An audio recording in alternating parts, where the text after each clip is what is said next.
Well, hello, everybody. I think it's time to start the webinar. Um, let's get some confirmation that everybody can hear me.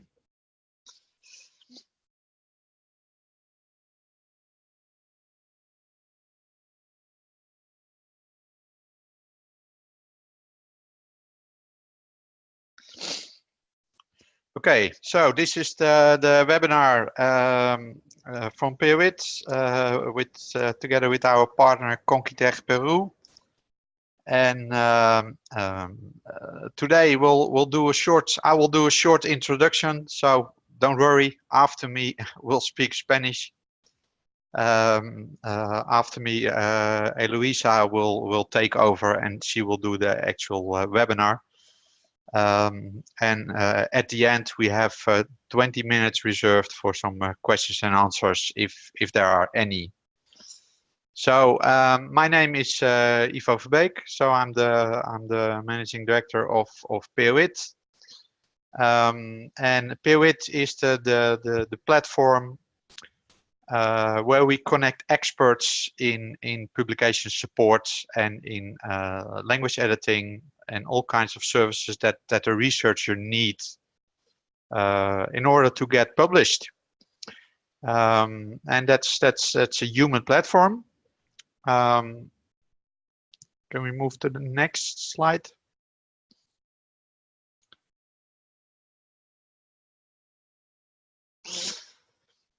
So Pewit, if you open pewit.com, it's a platform where you can hire an expert in publication support services or language and editing. It's where you can request service from your peers.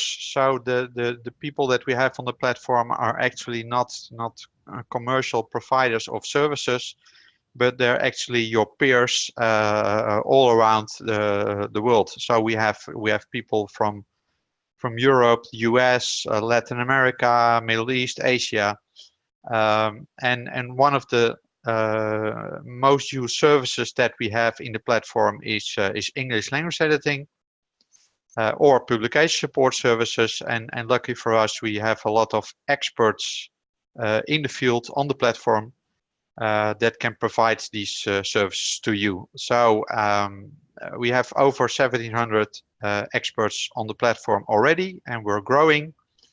So they're well divided over the different subject areas. And on the homepage, you can see some ratings, some testimonials from earlier researchers that used the platform. And we have quite a high order satisfaction rate. We're quite proud of that. It's now 4.85 out of maximum 5 stars. So that essentially means that the people that use the services, that collaborate with the experts on the platform, that collaborate with peers, are quite happy with how they're serviced. So they're really serviced in a collaboration between two researchers. So what type of services do we have? It's divided between language and editing, publication support, data statistics, and career and funding. So language editing is the most used service at the platform right now. So it's typically where if you want to publish in an English journal and you realize that your own English is not sufficient in order to get published, and don't worry, I think I speak English quite well, but even my English is not sufficient to publish in a high impact journal. So I need a native speaker to look at the text to really improve the presentation, and that's what we offer through Pewit. So we also do translation services, but more important, also we do journal guidance and manuscript review. So let's assume you have a manuscript that you want to publish in a journal, and you don't know yet what journal, would it be good enough for what journal. Then you can also ask another peer, hey, can you take a look? Can you review my manuscript? And they can guide you to the right journal. So that's the type of services we offer, and who do that. So on the next slide we have an overview of some of these experts that do the work. So it's researchers. So it's people that are also working in academia, or they have worked in academia. So usually they have published before, and they can really help you. And what's unique for Peerwit is that you can actually select the person you want to work with. So if you want to work with Laura Pascal, because she published in a journal where you also want to publish, you can really pick her and say, hey, can we collaborate? Can you help me with getting published? So that's a summary of Peerwit. So now I want to say hi to Eloisa. So let's unmute her. So I think she's here now, and she will take over and do the actual webinar. Hello, Eloisa. Hello, thank you, Ivo. Great. Bueno, ahora seguimos en español. Muy buenos días a todos. Es un enorme gusto en estar acá con ustedes y les agradezco mucho por su presencia. Bueno, antes de empezar, me gustaría presentarme. Soy brasileña y vivo actualmente en Río de Janeiro. Mi formación fue en ingeniería y yo trabajé por muchos años en empresas de tecnología y por 10 años en el mercado editorial de publicaciones científicas y de bases de datos para investigación. Y yo soy experta en bibliometría y todo tipo de evaluación de la ciencia y de la producción científica. Y bueno, ahora estoy en el último semestre de un doctorado en educación en ciencias de la Universidad Federal do Rio Grande do Sul, en Brasil. Y mi tesis trata de distintos aspectos de la educación en ciencias en Brasil y utilizando herramientas y métodos bibliométricos.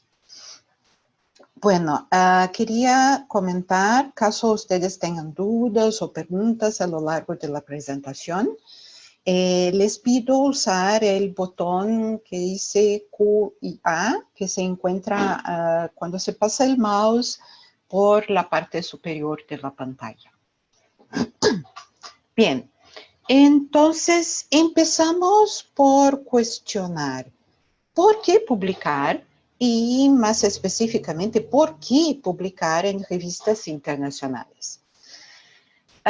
Bueno, los investigadores publican en revistas científicas para, primero, registrar un descubrimiento, asegurando la propiedad y la fecha de este descubrimiento, para validar su investigación, sus resultados, a través del proceso de revisión por pares, y con eso establecer una reputación, para diseminar su trabajo por una larga audiencia, y con eso también es un camino para obtener colaboradores, y finalmente para asegurar la preservación permanente de su trabajo, de su investigación. Entonces, una revista internacional tiene un enorme potencial de diseminación. Se puede alcanzar una audiencia mucho más amplia, ¿no? Eso ayuda a uno a establecer su reputación en una determinada comunidad científica, facilita nuevas colaboraciones, amplía el universo de lectores y potenciales colaboradores. Y también estas revistas internacionales están todas muy comprometidas en asegurar la preservación permanente de sus contenidos. Y con eso también se asegura la preservación de su trabajo. Bien, vamos a ver un poco el proceso editorial y la revisión por pares. El proceso editorial de una revista científica posee una característica esencial, que es la revisión independiente de todos los manuscritos realizada por otros investigadores que sean expertos en el área. Y eso nosotros llamamos revisión por pares. Esta revisión por pares es el mecanismo de validación de la investigación. Bien, este proceso empieza cuando el editor de la revista recibe un manuscrito. El primer paso es verificar si este manuscrito atiende a los requerimientos básicos de la revista, como por ejemplo, la importancia de la pregunta científica o del tópico de investigación para el área. Si el manuscrito contiene efectivamente algún progreso conceptual sobre la literatura, sobre lo que ya se publicó anteriormente. Si es de interés más amplio, algo que ultrapase las fronteras del nicho. Y, bueno, por supuesto también la claridad de la presentación de las ideas y del resultado.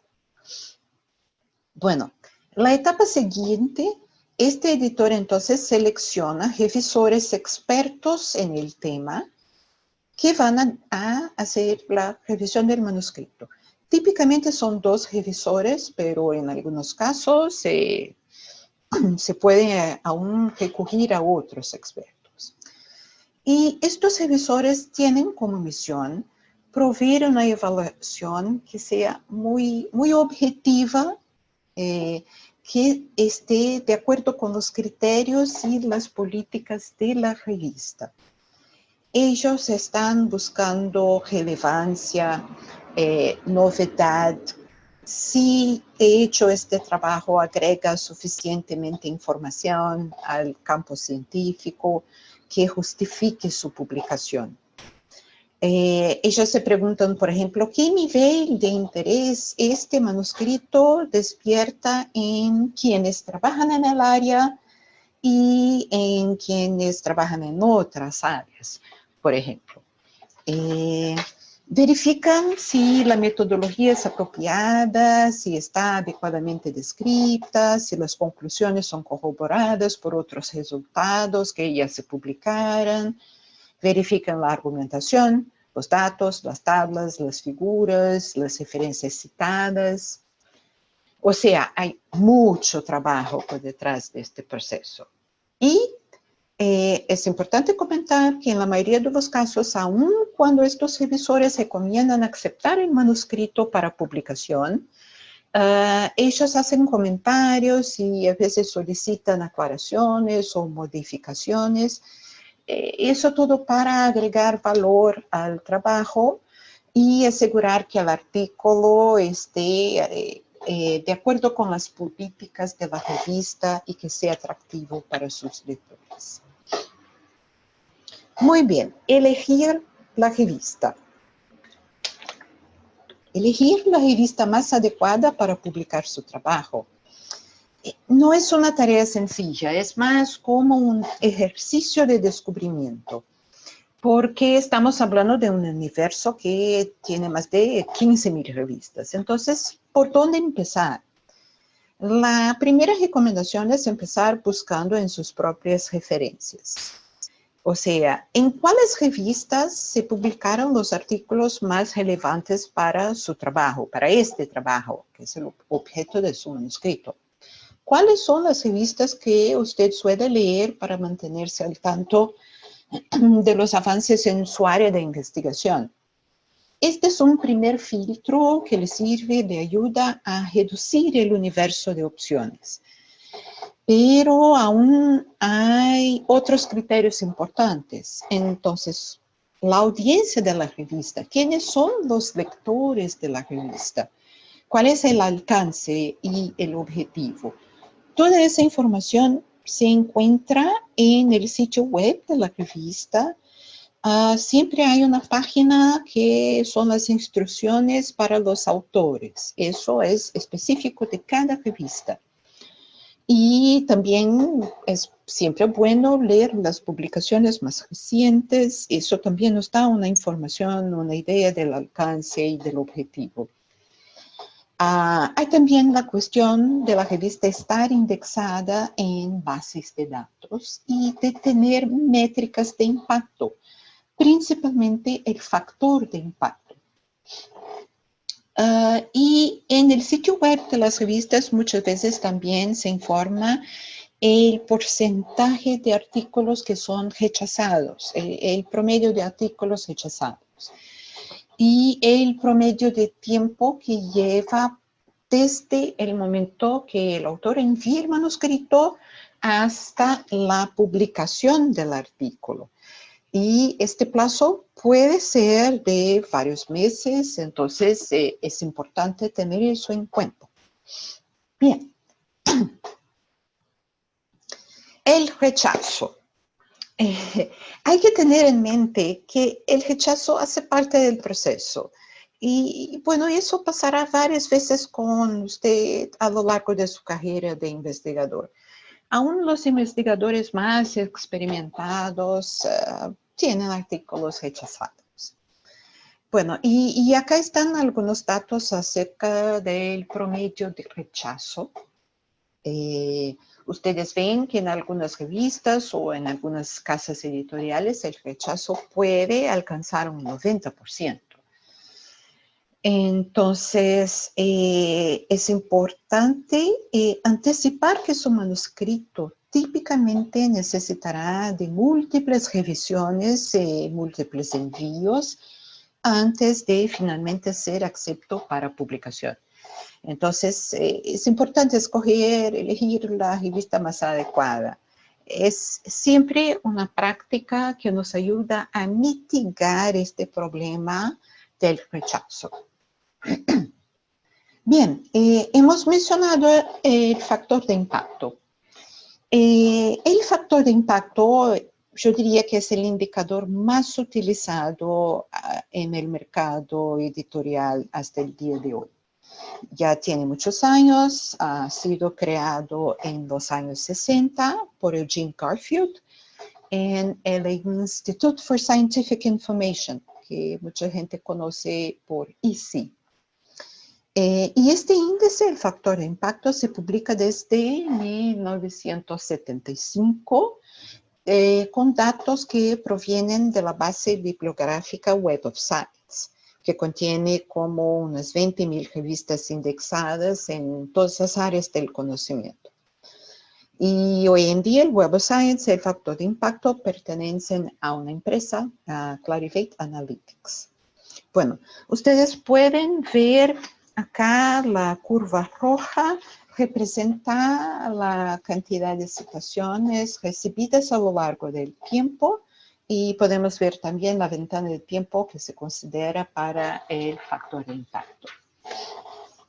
El factor de impacto representa bueno, la cantidad de citas que reciben los artículos publicados por una revista en un periodo de 2 años, dividido por la cantidad total de artículos publicados en ese mismo periodo.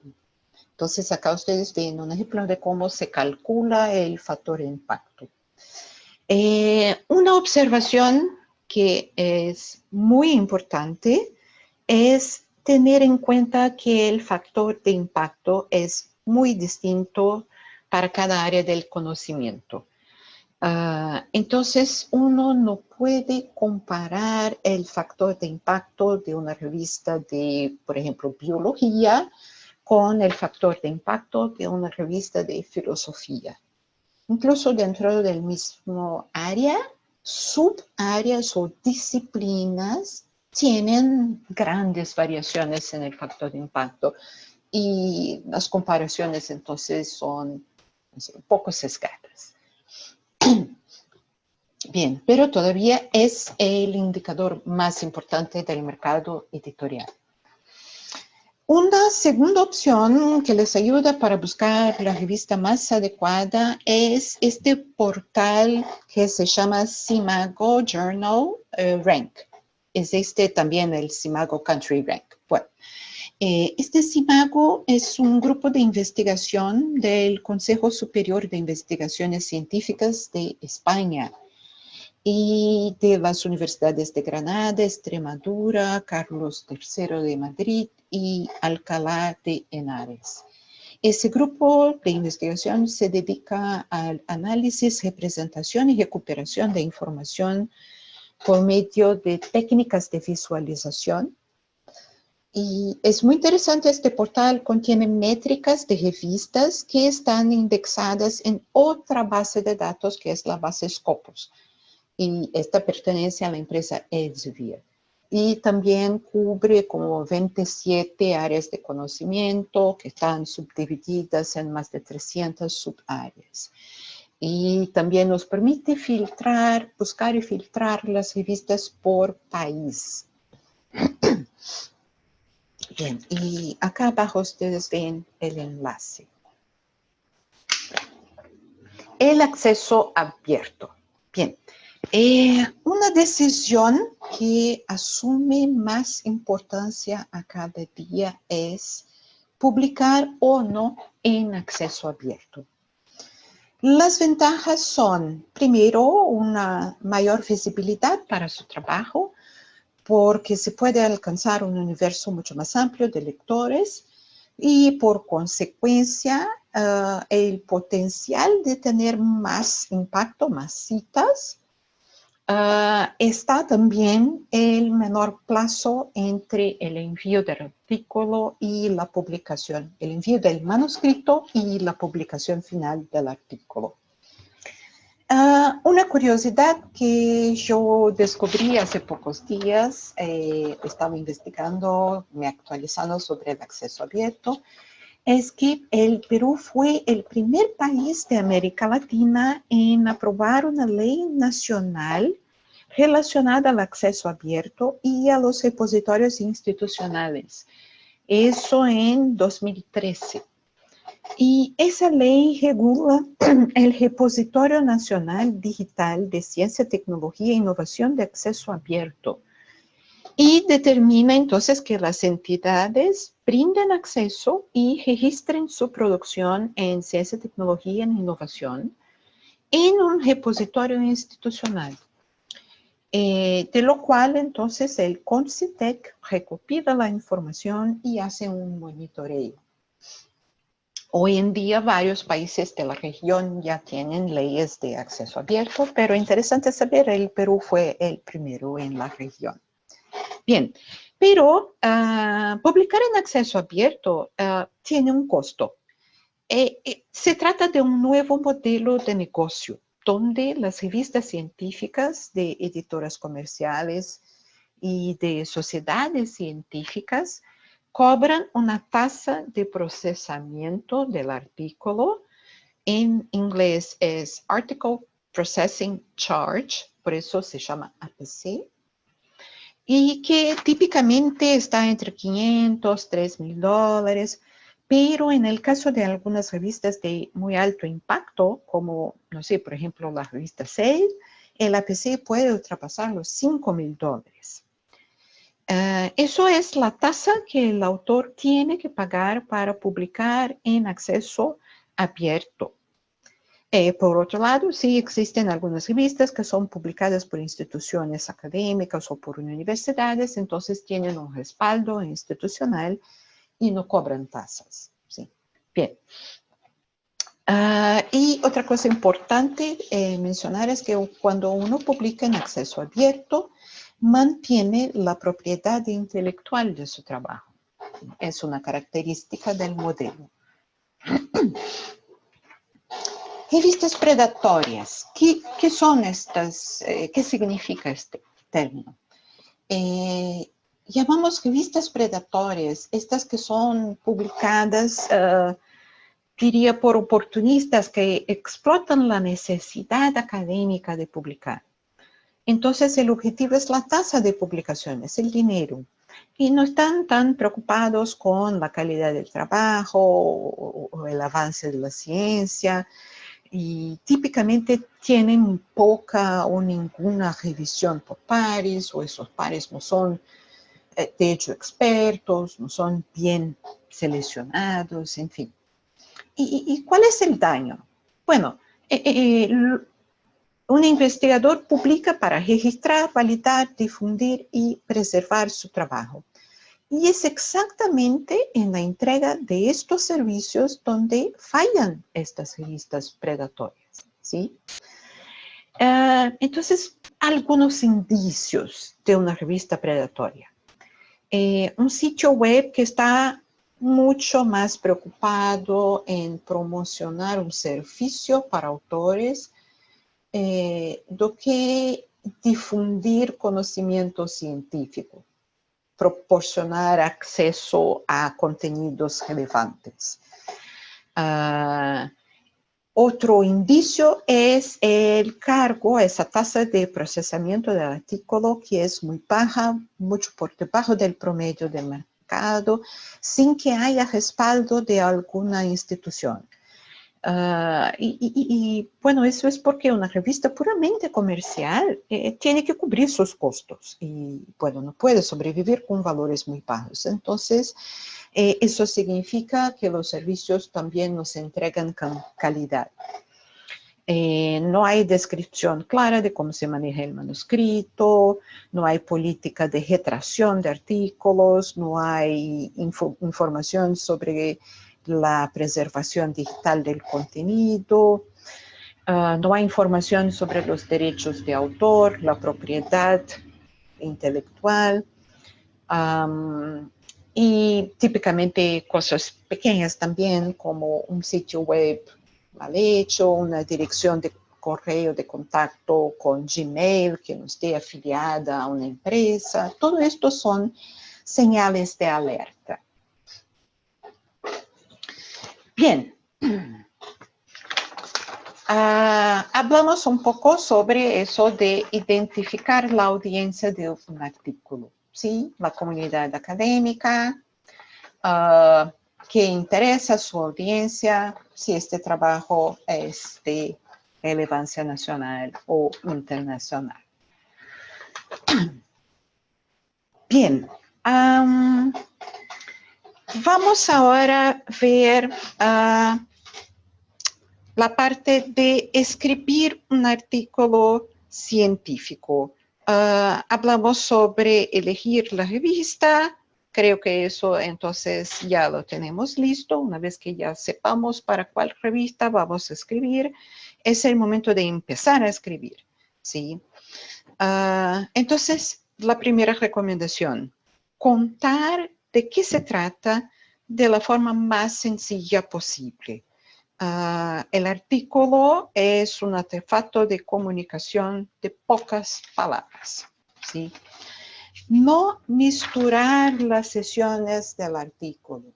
Hay un orden, hay una secuencia y cada sesión tiene su propósito.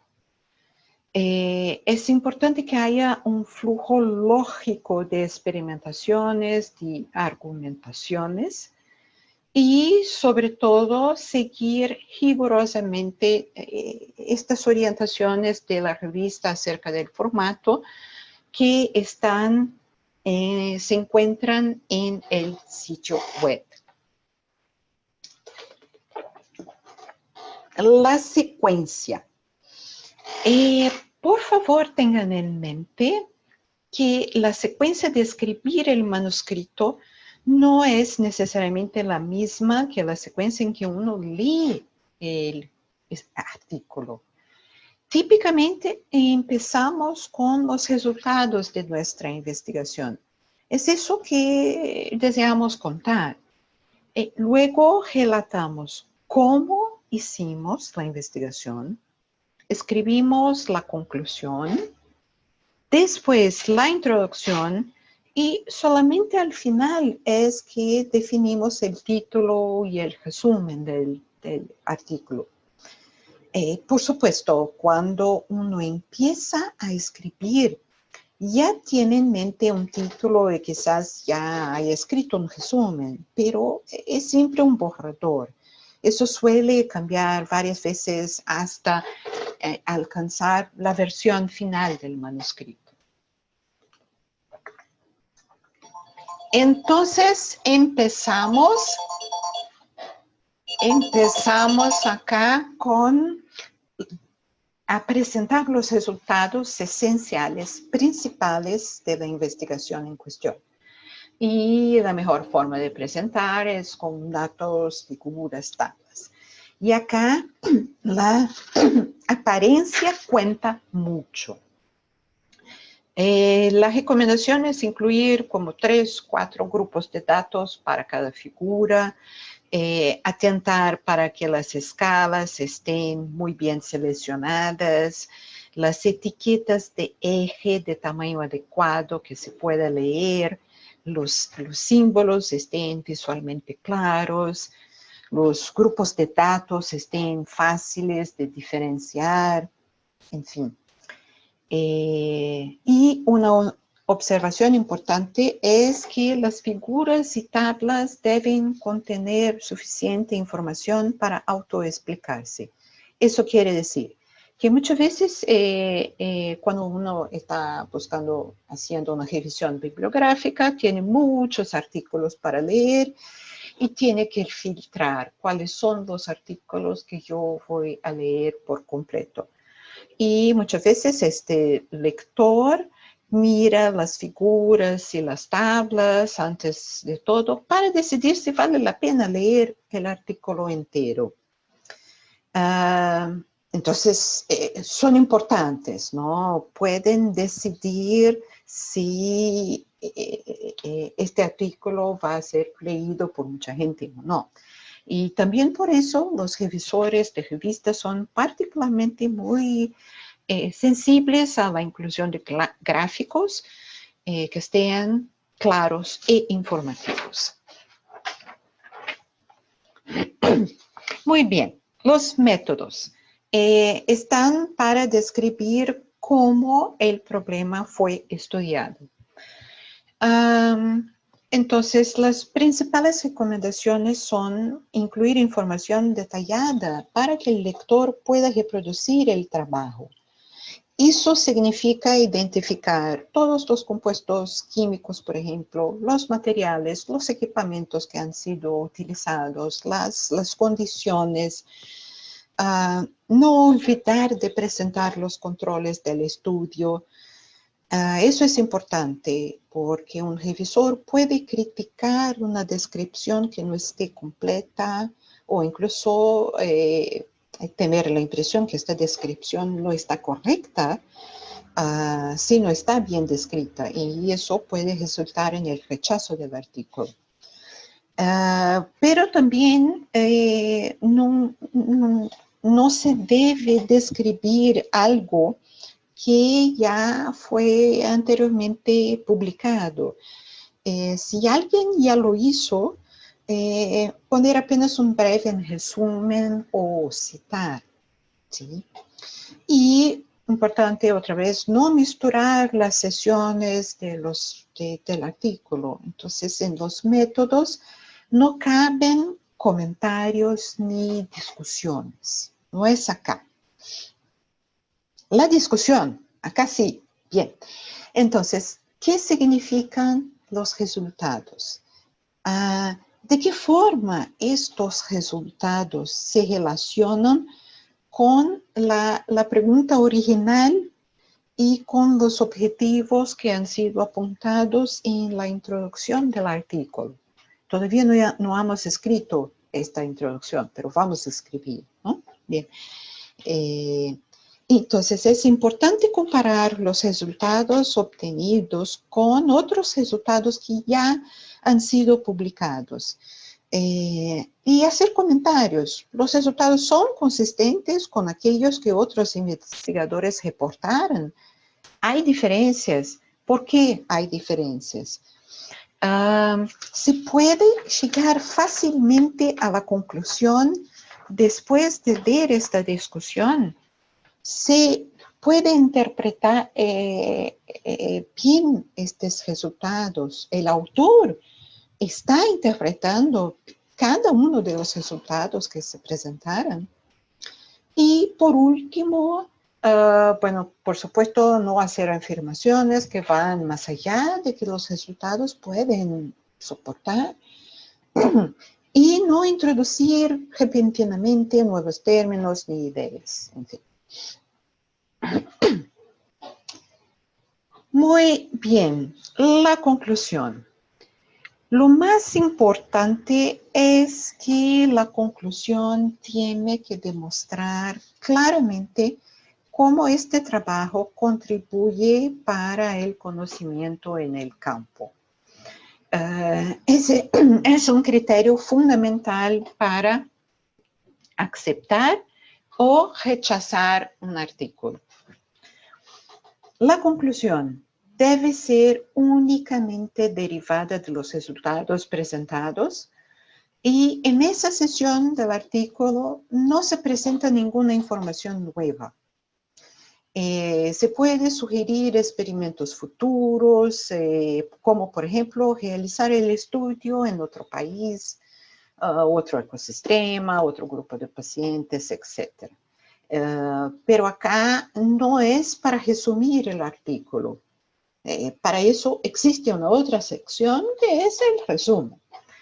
Ni tampoco es para hacer una lista de afirmaciones obvias del resultado. Tampoco se recomienda hacer cualquier juicio de impacto y no usar palabras que sean imprecisas, como podrías, debe ser, probablemente. Bueno, conclusión tiene que ser conclusiva. Y ninguna información nueva. Eso. La introducción, ¿sí? Bueno, ahora ya tenemos las principales secciones que son el cuerpo del manuscrito.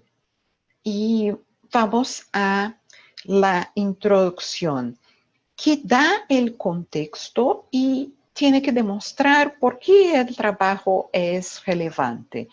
Es la propaganda de este artículo, es lo que hace que alguien tenga interés en leer este artículo. Entonces, hay que aclarar cuál es el problema, existe alguna solución, cuál es la mayor limitación, qué se espera lograr. Pero hay que ser breve, no exceder jamás el límite de palabras determinado por la revista, ¿sí? Y no, también yo diría una recomendación importante es, por más que sea la propaganda del artículo, pero uno no debe exagerar en la autopromoción, usando así expresiones como totalmente innovador, nuevo, la primera vez que se hace esa experiencia. Bueno, porque se trata de ciencia, ¿no? Se supone que es nuevo por definición. Y acá es importante citar las referencias. Muestra en qué otros trabajos se basa el suyo. Bien. El resumen. El resumen es el primero que van a leer los lectores. Es el último que vamos a escribir. Entonces acá es un párrafo, 50, 250, máximo 300 palabras. Y eso depende de la revista. No es libre. Hay que leer las instrucciones para autor y saber cuántas palabras se puede poner en el resumen. Acá también es la principal propaganda del artículo y puede influenciar al lector a seguir leyendo. En las bases de datos bibliográficas que la gente suele utilizar para cuando está buscando la literatura, es el resumen que está disponible. El título, el resumen y las palabras claves. Entonces es muy importante. Y acá, este resumen debe ser autosuficiente, ¿no? Tiene que ser preciso, tiene que ser honesto, no puede prometer al lector algo que no está en el cuerpo del artículo, y típicamente no contiene términos técnicos, no cita referencias. Eso es básicamente en la introducción. Muy bien. Y ese resumen, por fin, tiene que ser muy claro, Hay que haber una claridad de ideas y de conceptos y es absolutamente decisivo para que su manuscrito sea aceptado o que sea rechazado. Bien, el título. Bueno, el título le dice a los lectores de qué se trata el artículo. Tiene que llamar la atención.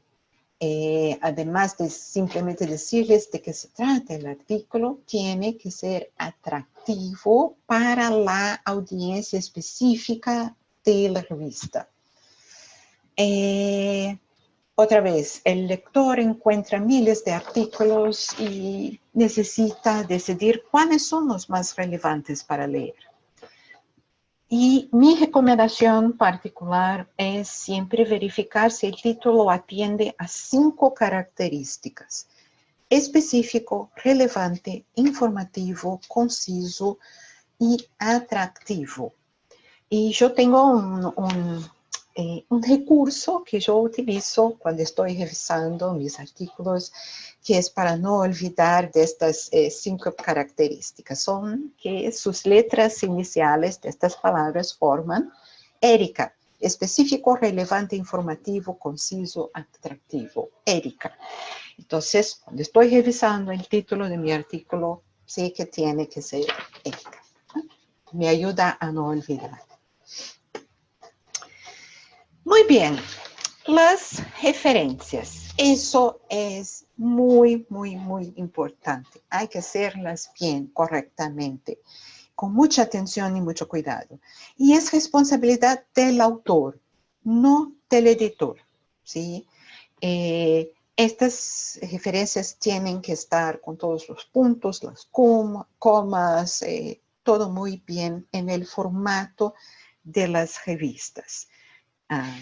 Hay que citar las principales publicaciones sobre las cuales se basa su trabajo, pero no se debe usar demasiadas referencias. Un artículo científico tiene un límite de espacio y es muy fácil alcanzar 2 o 3 páginas de referencias. Entonces, hay que filtrar cuáles son las que realmente son la base del trabajo.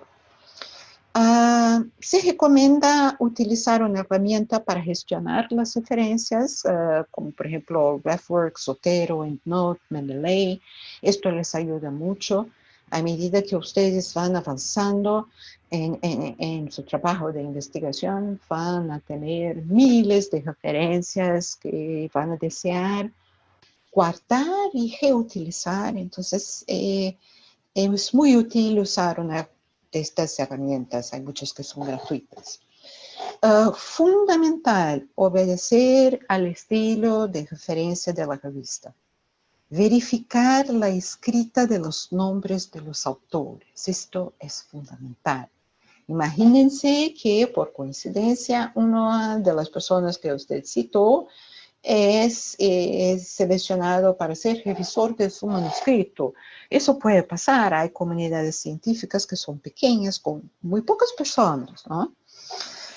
Entonces hay que revisar los nombres de los autores, incluir los autores, la fecha de la publicación, el nombre de la revista y, bueno, el uso de comas y puntos, ¿no?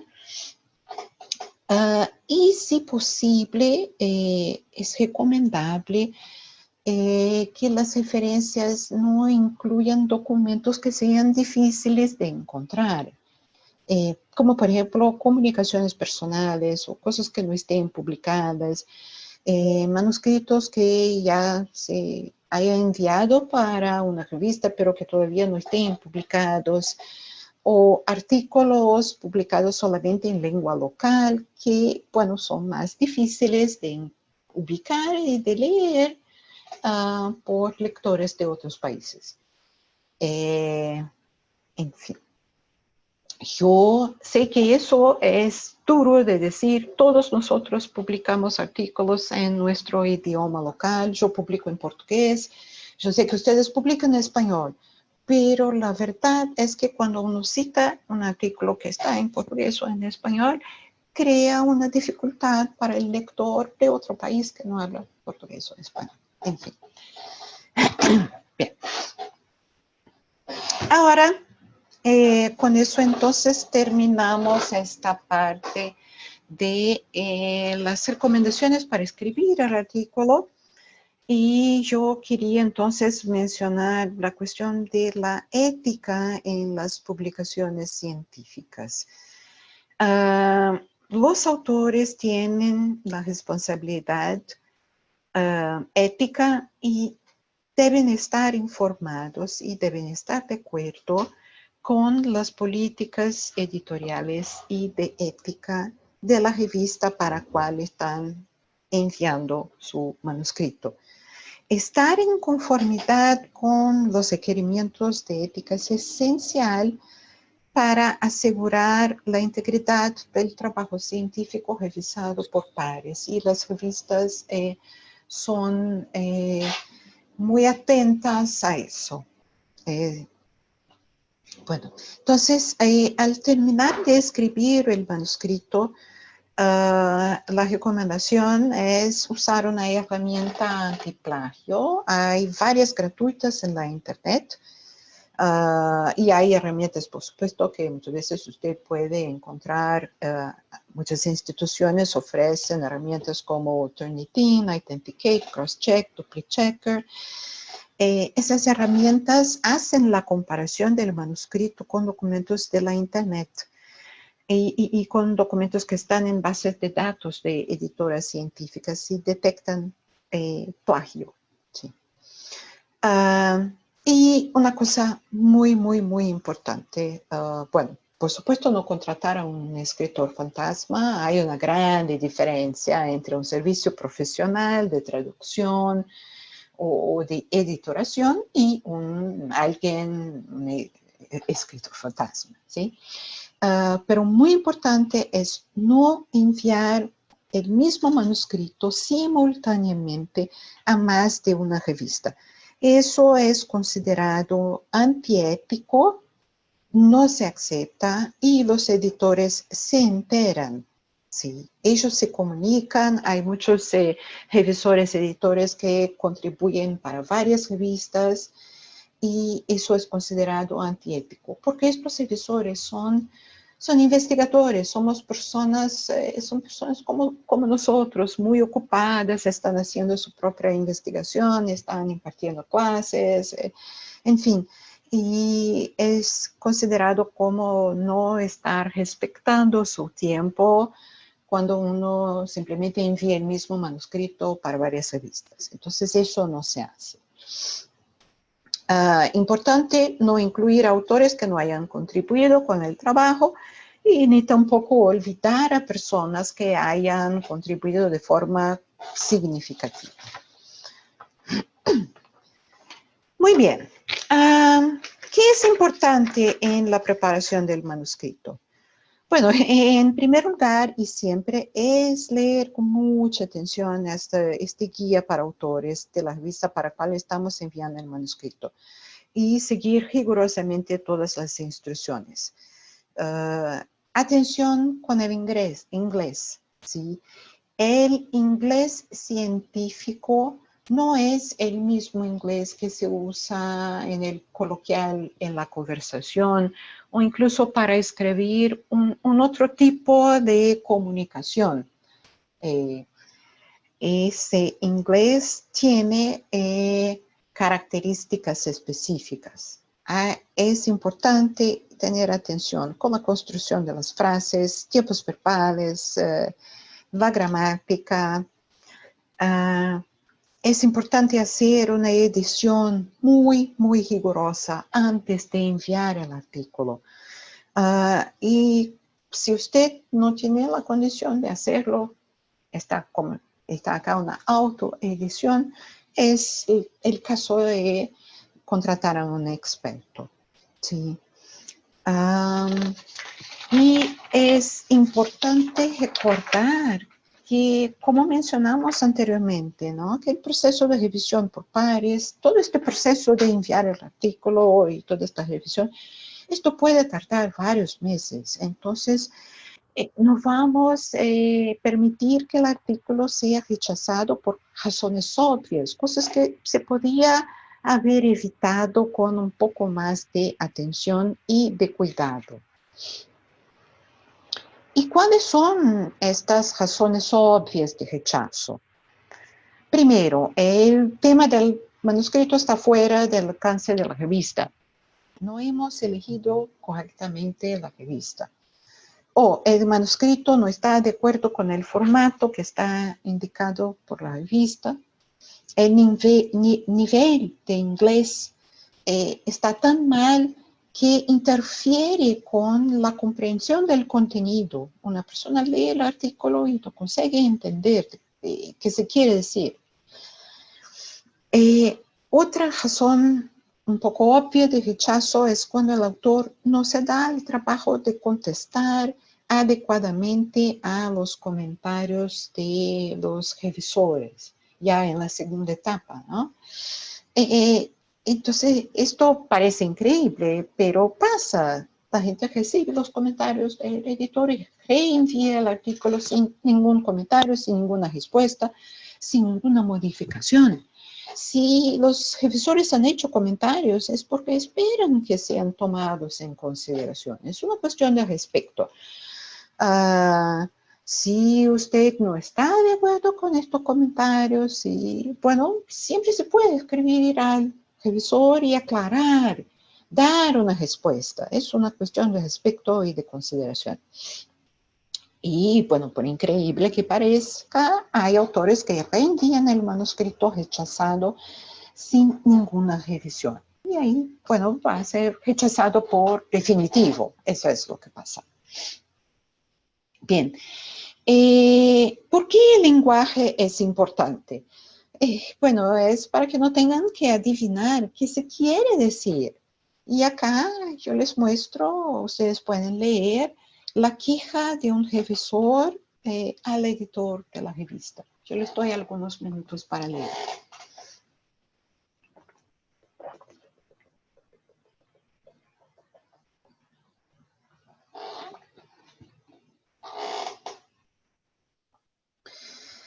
Bien, entonces uno puede ver acá que el revisor está un poco enojado, con poca paciencia y no va a seguir revisando el artículo, va a recomendar el rechazo.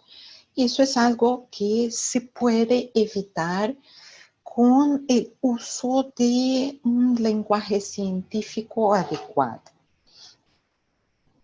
En resumen, si el lenguaje impide que un editor o que un revisor entienda el contenido científico de su trabajo, bueno, en el mejor de los casos, este artículo se retrasará por sucesivas revisiones, reenvíos, y en el peor caso nunca será publicado, ¿no?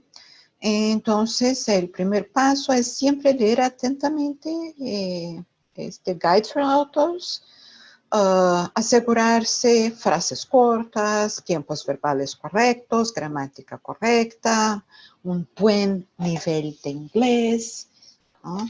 Eso es realmente muy importante para la aceptación del artículo. Bien. ¿Y cómo los expertos de PeerWave pueden ayudarle con todo eso? Acá, bueno, hablamos un poco en el inicio del webinar, pero tenemos acá los dos principales servicios que son un soporte para escribir el manuscrito, asegurar que tenga la estructura correcta, el flujo adecuado de las sesiones, de las ideas, de los experimentos, claridad, frases cortas, que sean fácilmente entendidas, incluso por quienes no son los expertos del área. Un artículo se torna mucho más interesante cuando ultrapasa las fronteras de un nicho y se torna más amplio. Y cuestiones, por ejemplo, de tiempo verbal. Acá hay un ejemplo, cuándo usar voz activa. Y también está el servicio de edición del lenguaje, la estructura de las frases, gramática. Otra cosa que también verificamos es la consistencia, si está mucha gente, por ejemplo, yo consigo escribir bien en inglés, pero me confundo muchísimo en algunas palabras. Yo no sé cuáles son del inglés de Estados Unidos o de Inglaterra. Y el ideal es que una vez que se empiece a escribir, que esté consistente o con uno o con el otro, ¿no? Y hay el peligro de los falsos amigos, estas palabras que uno piensa que son iguales y que no son, que quieren decir una cosa completamente distinta. Estos son básicamente los dos servicios, los dos portafolios de servicios que ofrecemos a los autores. Bueno, y me gustaría muchísimo agradecer la presencia de ustedes en este webinar para autores de PeerWave. Espero que haya sido provechoso para ustedes y que puedan aplicar esta información de una forma práctica cuando estén escribiendo sus manuscritos. Y en agradecimiento por su participación en este webinar, PeerWave les brinda $25 americanos, un descuento en su primer pedido de servicio. Esta promoción se encuentra en el sitio web de PeerWave. Acá ustedes tienen este enlace. Y estamos a disposición a través de este sitio web. En algunos días vamos a publicar las respuestas. Ahora tenemos un tiempo para preguntas y respuestas, pero si es el caso que no logremos contestar a todos, vamos a hacer un seguimiento. Ustedes van a recibir un mensaje de correo electrónico con estos enlaces que están acá, con la grabación del webinar y también con un enlace donde pueden encontrar las respuestas a las preguntas. Bueno, acá está el enlace de la página web con los perfiles y, bueno, también Facebook y Twitter. Otra vez, muchas gracias a todos.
Bien, un breve intervalo, un minutito. Yo estoy viendo acá algunas preguntas.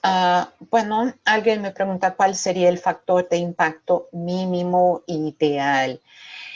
No existe un factor de impacto mínimo porque cada área del conocimiento tiene, yo diría, un rango mínimo y máximo, y es muy distinto, muy distinto. Usted para poder ver y entender el impacto de una revista, hay que hacer la comparación entre un grupo de revistas de la misma área, ¿sí? Y por eso no existe una tabla o un listado con números ideales o mínimos ideales. ¿Hay alguna base de datos donde se identifique editoriales que son predatorias? Sí, hay un sitio web que hace este monitoreo. Yo no tengo la dirección de este sitio web acá, pero yo voy a poner eso en el seguimiento del webinar. Yo voy a poner este enlace del sitio web donde ustedes pueden ver algunas revistas que ya fueron identificadas como predatorias. La próxima pregunta: ¿se puede publicar el artículo en varias revistas a la vez? No, de forma alguna. Las revistas no aceptan. El principio de una revista científica es publicar algo que sea original. Entonces, mucho cuidado cuando divulgues el trabajo de tu investigación en un evento o en cualquier parte, porque una vez que esté publicado, ya no es más original y entonces la revista puede decir, bueno, ya no nos interesa, ya se publicó anteriormente.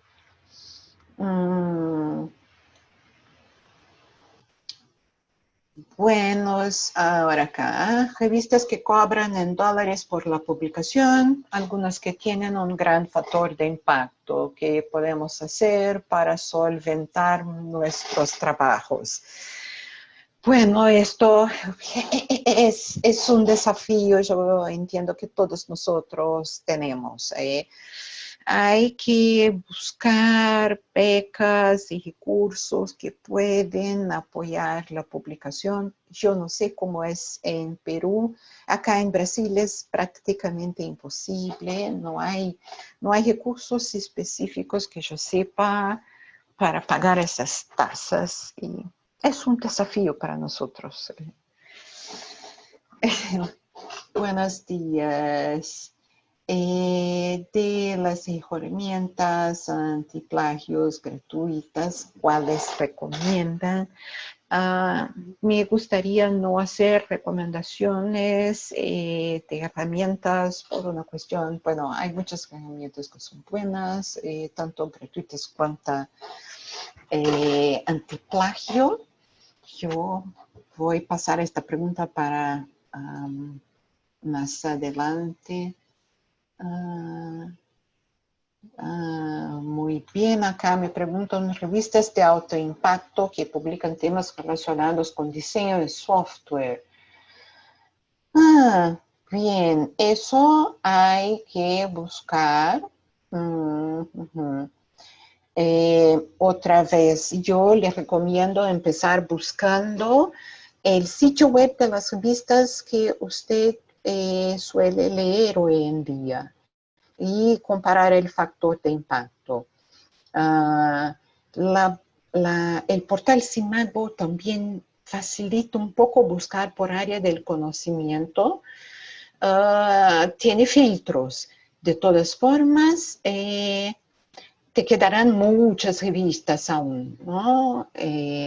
Y la mejor forma es filtrar por tus referencias y por recomendación de colaboradores, de mentores, de personas de tu grupo de investigación. La mayoría de las revistas recibe manuscritos en Word. Sí, la mayoría recibe manuscritos en Word y porque cada revista puede poner condiciones diferentes. La mayoría de las revistas tiene una plataforma en línea donde uno sube, hace la carga del archivo en PDF del manuscrito. Y las diferencias están en formato, el espacio entre líneas, cuál es el fonte, cuál es el tamaño del fonte, cuál es el diseño de las gráficas, de las tablas. Hay muchas cosas, son características visuales para facilitar la lectura y otras son para crear una identidad visual, tanto de la revista como de la editorial. Pero lo más importante es crear un estándar para que todos los manuscritos estén con el mismo formato y con eso los revisores no van a invertir su tiempo haciendo estas correcciones. Bien, una pregunta, Info. How are we on time? Do we have time to answer more questions, or should we leave the remaining questions? I see there are many questions to answer them on the follow-up. Yeah, I would say that we answer the remaining questions in a follow-up email. So, Okay. and I will also send but I put that in the chat as well. We'll send all the slides and the recording and the answers to the questions afterwards. Bueno, Okay. entonces solo para reducir, nuestro tiempo se agotó y vamos a contestar las preguntas, no se preocupen, vamos a contestar todas las preguntas. Y otra vez, muchas gracias por su presencia y espero que haya sido útil para ustedes. Hasta luego. And you also, thank you, Eloisa. Great webinar. Thank you. Bye-bye to all.